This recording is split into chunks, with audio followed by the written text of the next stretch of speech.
Ustadz Leman baru saja selesai mengajar di surau ketika seorang warga berlari tergesa-gesa ke arahnya.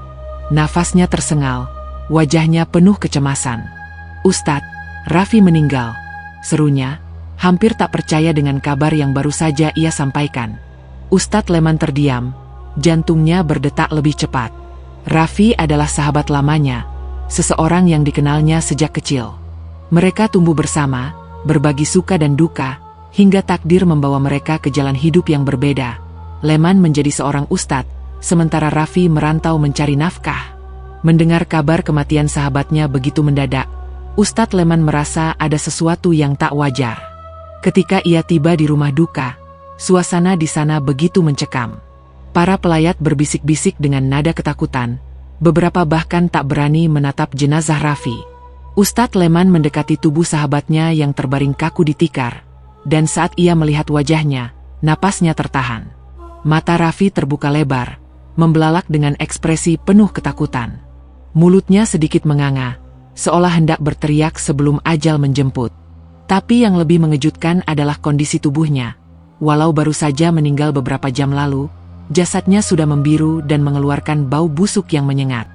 Beberapa warga mulai berbicara dengan suara lirih. "Ini bukan kematian biasa, Ustadz," bisik seorang ibu tua yang dikenal sering merawat jenazah di desa. "Aku sudah menangani banyak mayat, tapi baru kali ini melihat yang seperti ini. Seperti ada sesuatu yang mengambil nyawanya dengan paksa." Ustadz Leman merasakan bulu kuduknya berdiri. Ia menatap sekeliling, mencoba mencari jawaban di wajah para pelayat, namun yang ia temukan hanyalah ketakutan yang sama. Sepulang dari rumah duka, Ustadz Leman duduk termenung di serambi rumahnya. Ia mencoba mengingat kembali obrolan terakhirnya dengan Raffi beberapa bulan lalu.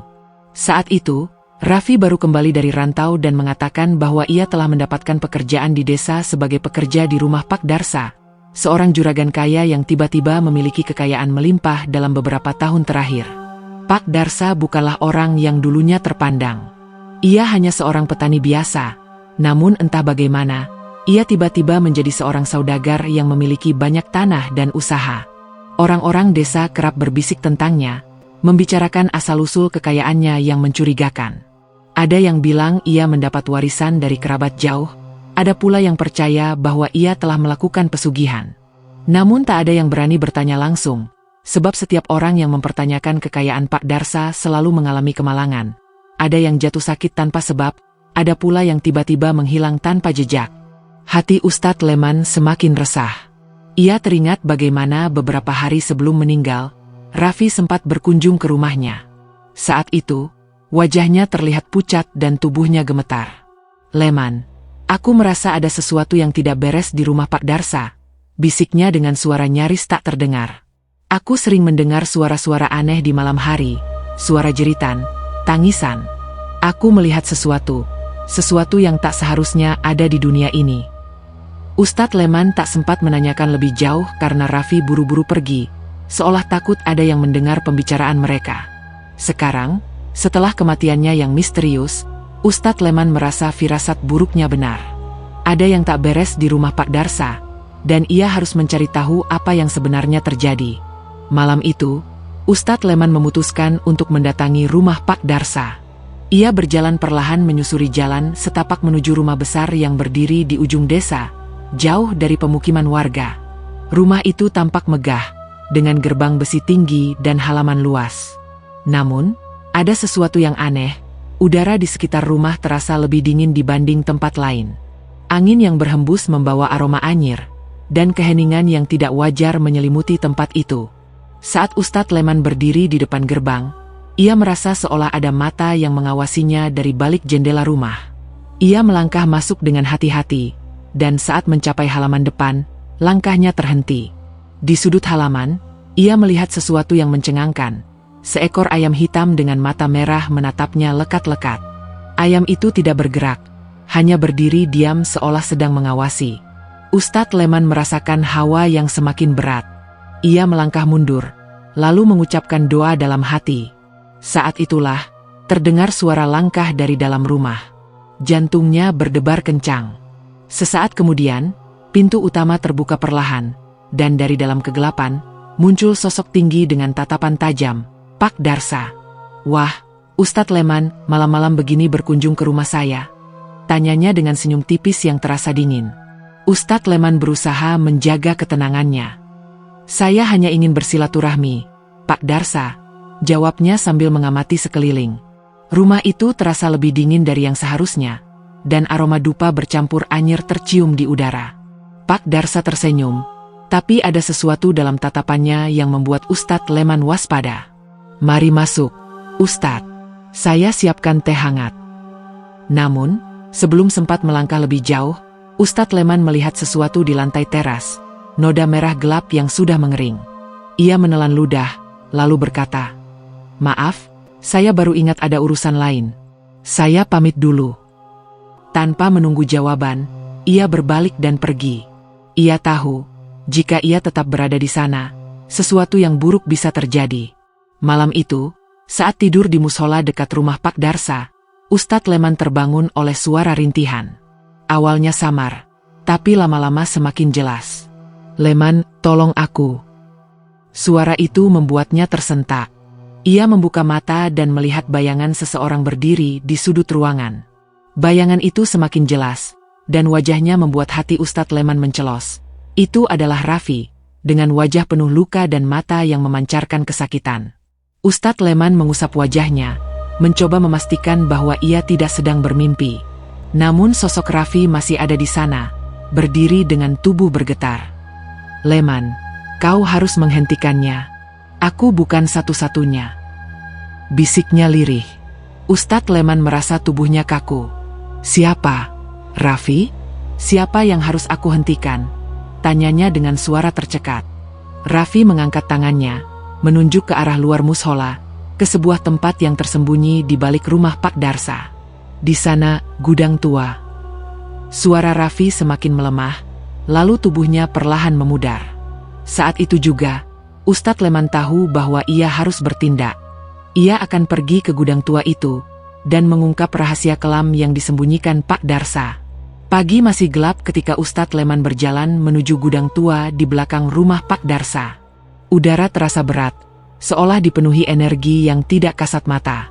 Langkahnya terhenti sejenak saat melihat bangunan reot itu berdiri di tengah rerumputan liar.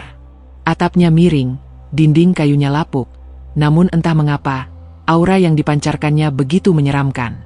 Dengan hati-hati, ia mendekati pintu gudang yang tampak berkarat. Bau anyir semakin menusuk hidungnya, membuat perutnya terasa mual.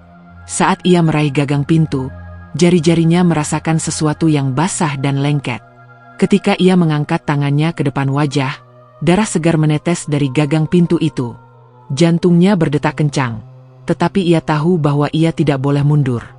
Ia mengucapkan doa dalam hati sebelum mendorong pintu dengan kuat.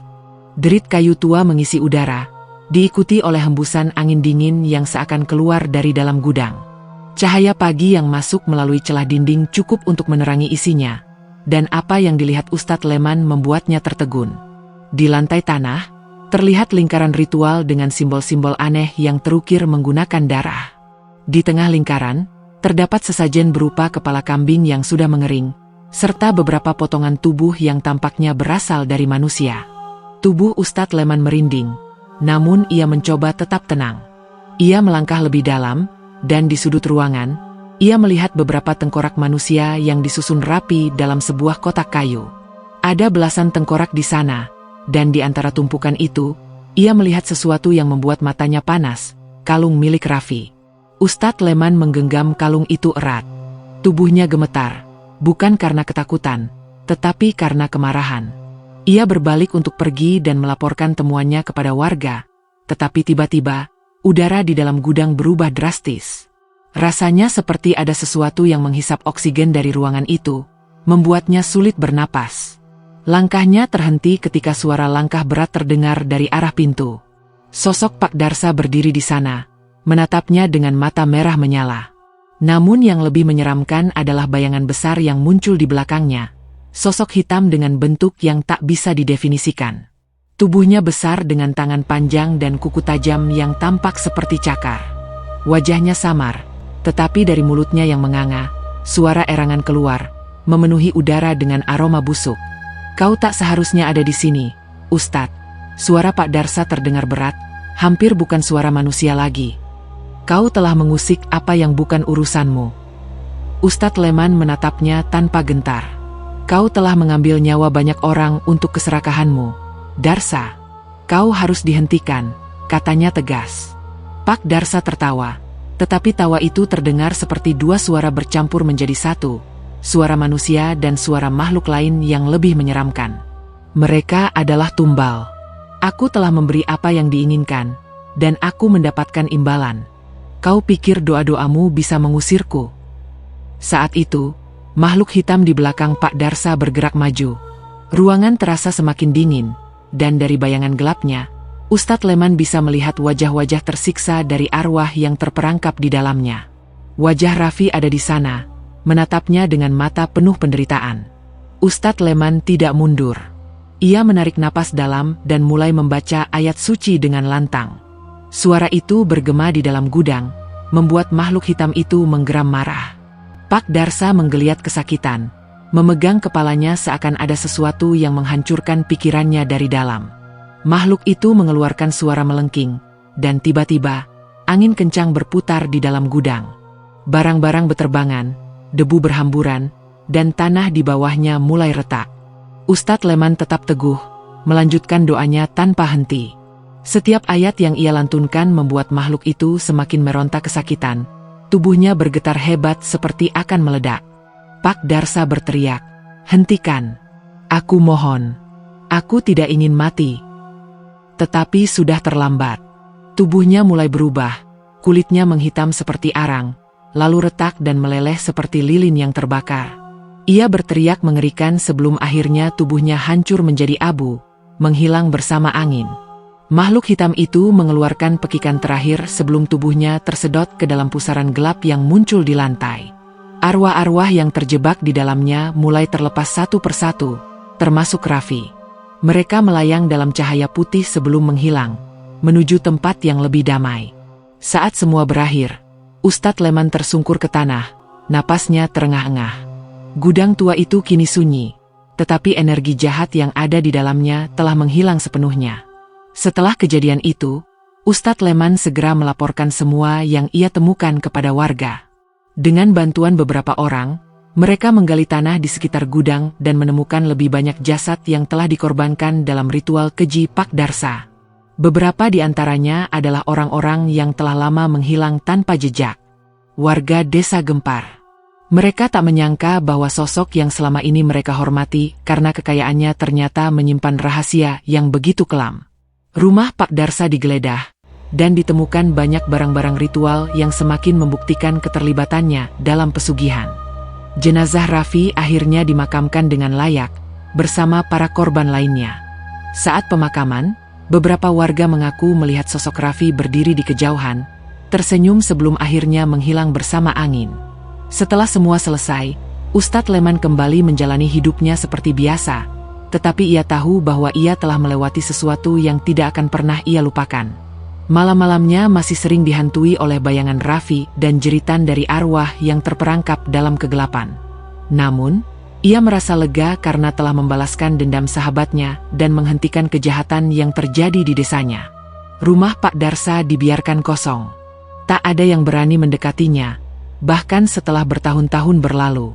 Orang-orang mengatakan bahwa pada malam-malam tertentu, suara jeritan masih terdengar dari dalam rumah itu, seperti sisa-sisa kutukan yang belum sepenuhnya menghilang. Namun bagi Ustadz Leman, semuanya sudah berakhir.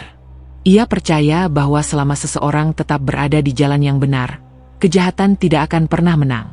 Ia hanya berharap bahwa tidak ada lagi yang tergoda oleh keserakahan seperti Pak Darsa, karena ia tahu bahwa bayaran untuk kekayaan instan adalah sesuatu yang jauh lebih mengerikan daripada kematian itu sendiri.